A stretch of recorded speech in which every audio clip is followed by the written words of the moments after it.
Welcome to the Campus Edge, a production of Butler Community College, produced by students and for everyone, students included. We've got an eclectic selection of stories today, so let's get started. This is the Campus Edge.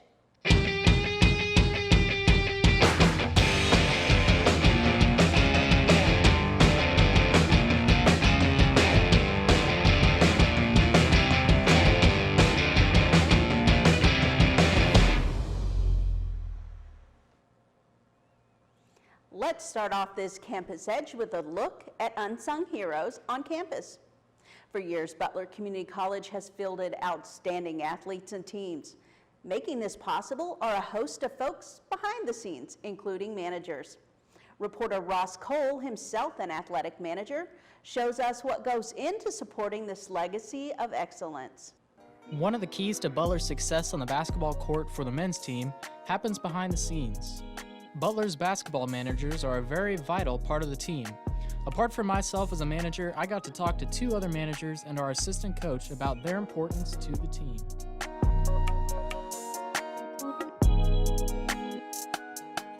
Main responsibilities are like making sure we're ready for practice and getting all the gear ready the night before. If there was practice the night before, washing it and getting it ready for the next day, making sure we have the practice equipment like cones and pads and towels and name tags now for COVID.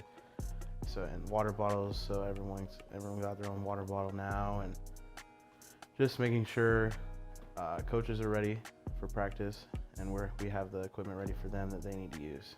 So majority of the time when you see guys make shots at the end of games, the ones making those passes are the managers. They do a good job of getting the guys in every spot they need to be in. That way when it comes time for the end of the game and they need to make a big shot, well, they've done that probably about 100 times with the managers day in and day out. So the main reason why most of these guys have success on the court is from work that they do with myself and the managers. Mainly the managers, because those are the ones around all the time. They're here an hour before practice and an hour after, maybe even longer if a guy, wants them to stick around. One thing I would say I've learned and that I like is how they take things serious, and they kind of teach us, even as managers, how to prepare properly, be ready for game day, and also practice, since they're both important. That's what I like about it. The managers work extra hours day in and day out, but one of the best qualities of the job is learning from the players and coaches. It's pretty fun working with the players. They're all pretty cool, and we're all around the same age group, so we're peers. We got it's cool having different relationships with all the players and there being so many of us. And it's cool talking to them every day and then seeing how they develop and how they play, change and everything over time throughout the season. Definitely getting to know them. You can definitely tell which players are playing, in the leagues next year, who's got the skills and talent, and just being able to overview their talent and helping them out a little bit, making them better every day. They hold a lot of value, because without the managers we have, I guarantee we'd not be as good as we are. It'd be really hard to do a lot of things we do day in and day out without our guys. We really appreciate them. We don't tell them all the time to keep them a little bit hungry, but we do appreciate everything they do for us day in and day out. They make me look forward to coming into work every single day. Next time you enjoy watching athletics or any activity at Butler, hopefully you'll think of all the people that made it possible. Numana is an international hunger relief organization that hosts a monthly Serve Local meal packaging event for area food banks. I had the opportunity to speak with Numana's event coordinator and a volunteer to find out more. So this is our Serve Local event. We do it each month, and basically what it is it's Numana's attempt at giving back locally. There's a huge need that has shown itself through the last year, obviously, and this is the best way that we could come up with to serve the people that are local to us. Everything that's packed here stays in our backyard, so it really goes directly to the people that are in need, and it's hosted and done by all of the people who live here, so it's people who live here helping people who need here. Some months we hosted solo and some months we team up. This month we teamed up with United Way, so that's our partner for the November Serve Local. Some events we pack a little over 2,000. Some events, like today with a full staff, we fully anticipate packing between 10 and 15,000 meals. So in each of our Numana boxes, like the one that they just packed, it's 216 meals. Once we get our tables moving, we can anticipate that gong going off about every 10 minutes or so it gets a little loud. Events like this, that seems to be the new thing. We typically bring it at milestones, but for our Serve Local events, it really just kind of builds up that morale. Every single box that's packed sets off that gong. I got to seal the food packages. I have not packaged food before, but I really enjoyed it. This has been an enormous success. We honestly, the response that we get from the people of El Dorado that want to participate, we have people call us, hey, when is the next event? Can we sign up? How do we sign up? We tell them all, go to the website, numanainc.com. There's a Serve Local button. You can sign up. We do it every single month, and it's amazing to watch the people give to the people that they know. It's their neighbors. If you want to make a snack run, make it quick. You don't want to miss any of these stories coming up on the Campus Edge. There are everyday actions to help prevent the spread of respiratory diseases. Wash your hands. Avoid close contact with people who are sick. Avoid touching your eyes, nose, and mouth. Stay home when you are sick. Cover your cough or sneeze. Clean and disinfect frequently touched objects with household cleaning spray. For more information, visit cdc.gov/COVID-19. This message brought to you by the National Association of Broadcasters and this station. Hey guys, it's me, Isabella Gomez, filling in for Smokey Bear because he's got more to say than just... Only you can prevent wildfires. Like, if you're outside enjoying a barbecue, don't let a hamburger distract you from fire safety. Make sure you aren't dumping your hot coals or ashes onto the ground because that could start a wildfire. So take wildfire prevention seriously and let's save the world one day at a time. Juntos con Smokey Bear, podemos hacerlo. Go to smokeybear.com to learn more about wildfire prevention. I'll never forget the day our landlord called and said, read your lease. No pets allowed. My owner tells him my dog ate the lease, but that didn't work. And now I'm stuck in a shelter. But this pit bull is ready for a new crib. I'm loving, loyal, and play well with others. So don't be intimidated by all my muscles, because the biggest one I have is my heart. That's right, I said it.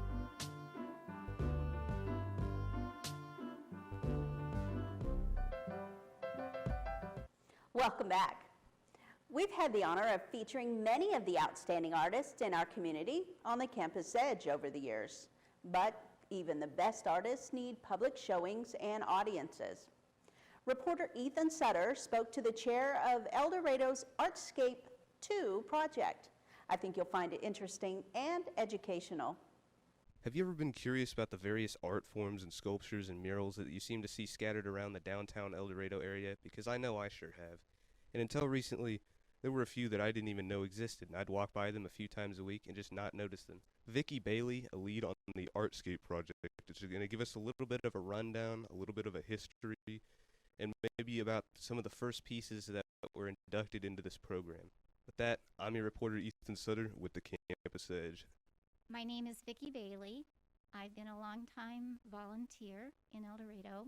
Emily from Main Street, the director, wanted to reignite an ArtScape sculpture cleaning committee formed about 10 or 15 years earlier, and the sculptures really needed attention, and I became the chair of that committee. Originally, there was a whole application. There are only 2 empty bases now, and Main Street has taken that kind of responsibility to look at the bases and where they are and to try to find people who are willing to purchase a sculpture for that base, and every sculpture tells it. The pandemic is likely to be a defining event in our lives for years to come. One business directly affected is the local movie theater. Will Hollywood blockbusters return to theaters, or will we stream everything in the future? Reporter Josh Combs looks at the present and future state of the cinema industry with the help from a Butler film professor. COVID has, for all practical purposes, wiped out the movie theater chain industry as we knew it before the pandemic. We had a number of major players in the world. Two of the principal ones, of course, were Regal and AMC. And as of now, Regal is still not open. Even the regional chains, even the little mom and pops have been significantly hurt by COVID. Those that are allowed to reopen, they have reduced seating. They have limited sales for concessions, which, as you know, that's the lifeblood of the theater retailer. And so there's just an overall dampening effect on the whole industry. Now we're seeing that new movies are being released. Some of them are being released in the theater and stream, some are stream exclusive. And that hurts. I don't think that movie theaters are ever going to completely disappear. I think that communal experience of watching a movie, even if you're not talking during the movie, which you shouldn't, but having that communal process is like saying, well, I can get better shots of a basketball game watching it on television at home than I can unless I spend a huge amount of money for particular seats. But we still have people going out to the game. Is it going to change? Absolutely. No question about it. But just like the fact that we had radio plays in the 1940s, and we still have radio plays today in the form of podcasts, I think that we're still going to have those public movie theaters, movie exhibition halls, but they're probably going to be a little bit different. The real question is, are people going to give up movie theaters for the streaming? And a lot of that has to do with price. If you have to pay $25 to stream a brand new movie, is that going to be cheaper than buying $7 tickets for a huge family? Or is that going to be more than buying one $7 ticket for a... Only 2 more stories left in this episode, so don't go anywhere. We shall return momentarily here on the Campus Edge. Time to think of dinner, and I haven't even eaten breakfast yet. It takes a lot of passion to make the perfect meal. But today is one day closer to becoming a chef and owning my own restaurant. It's going to be a great day and an even better tomorrow. At Butler Community College, your tomorrow is closer than you think. Enroll now for classes. Butler Community College. Let's take tomorrow. Patriotism. It inspires passionate debate. It's worn like a badge of honor with good reason, because it means love and devotion for one's country. But what really makes up this country of ours? It's the people. To love America is to love all Americans. This year, patriotism shouldn't just be about pride of country. It should be about love. Love beyond age, sexuality, disability, race, religion, and other labels. Because love has no labels. The central and midwestern U.S. averages more than 850 tornadoes each year, and lately, the number of floods has been rising in the region too. So chances are, there will be more twisters and floods near here again. And between school, sports, and social lives, chances are, you won't be with your kids when it happens. Will they know what to do? Ready.gov/kids has all the educational tools and information to make the conversation easy. When the time comes, chances are they'll feel prepared, not scared. So talk with your family today. El Dorado and Butler County are famous for many things, but one thing that literally puts us on the map is the El Dorado Lake. You can't miss it. It's huge. Reporter Slade Wiley traveled to our wet wonderland to discover all the activities available. Hi, my name is Slade Wiley. Today I talked with Seth Turner, the park manager at El Dorado State Park, and he's going to tell you some interesting facts about the lake and what you can do there with your family. My name is Seth Turner. I'm the park manager at El Dorado State Park. If you're in the state park, you got to have a vehicle permit. If you're in the wildlife area, you don't. So no, you just have to have a fishing license, you know, and that would be all that would be required. So on the bottom ends here, you've got state park area. Up on the north end, you've got wildlife area. So there's about 8,000 acres total. There's about 4,000 in the parks, 4,000 in the wildlife area. The reservoir itself is 8,000 surface acres of water, and then there's 98 miles of shoreline. Everything on there is all federal.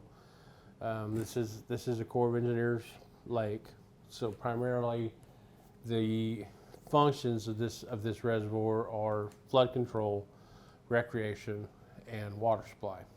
It's all open to the public. Everything's open to the public. Your big differences is, of course, you know, the state park. Primarily, you're going to find your campsites, the boat ramps, bathrooms, facilities, that kind of stuff. Wildlife area is just basically just ground. You know, it's open for all hunting, fishing, trapping, all that. So, I mean, you know, this is the largest state park in Kansas. This is actually one of the top 8 largest parks in the nation based on the amount of campsites that we have here and the opportunities that exist here with the archery range, the gun range, the boating that can be done. You know, you can rent boats from the marina. You know, there's a lot of stuff to do here that people don't really think about. There's 30 miles of trail out here at the park. There's 2 beaches. There's shelter houses all over the place. You know, it's worth exploring, and not just this one. You know, there's 28 state parks in Kansas. They're all have some kind of unique features. I would just encourage people to go out and look at them and use the facilities and go from there. When most folks think of small towns, one business that comes to mind is the local barber shop. In today's world of stylists, hair designers, and image managers, it's nice to find a barber that cuts hair at a very unique place. Reporter A.J. Jones spoke with Keith Eubanks, the owner and operator of West Central Barbershop in El Dorado. I'm going to be talking with Keith Eubanks, owner of West Central Barbershop, to see what he offers for his customers and what he can provide for you when you're in need of a haircut.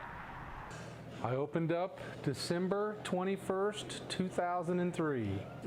What saved me is I bought a shop that was already owned and operated by a gentleman that had a fantastic business in here, and I stepped right in and took over his role. I didn't fill his shoes very well, but I took over his role as barber and came in here, and customers automatically already knew to come here. So I was very blessed in that, where I didn't have to get out and pound the streets and start a new business and all that. So I was very lucky and blessed in how it all planned out. It's been West Central Barbershop since 1974. How I do it is I do $15 for a regular man's haircut, and then if I do a beard trim or something like that, I include that in the price.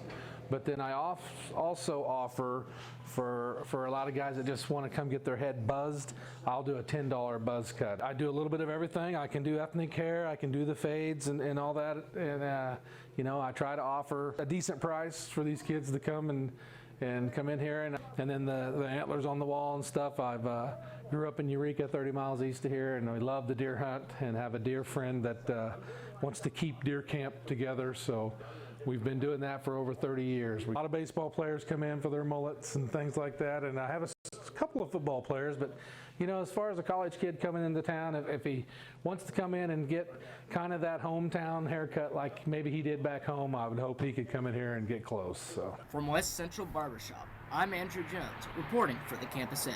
Another episode of the Campus Edge is almost in the history books. But first, don't forget Campus Edge can be seen on BCTV 20 cable television, or you can watch new and classic episodes on our YouTube channel, Butler Student Media. Be sure to watch for more stories about your favorite community college and Butler community this semester. So from all of us in front and behind the camera, thanks for watching. This has been the Campus Edge. So at this point, I feel like I should be talking to all of you on my new camera.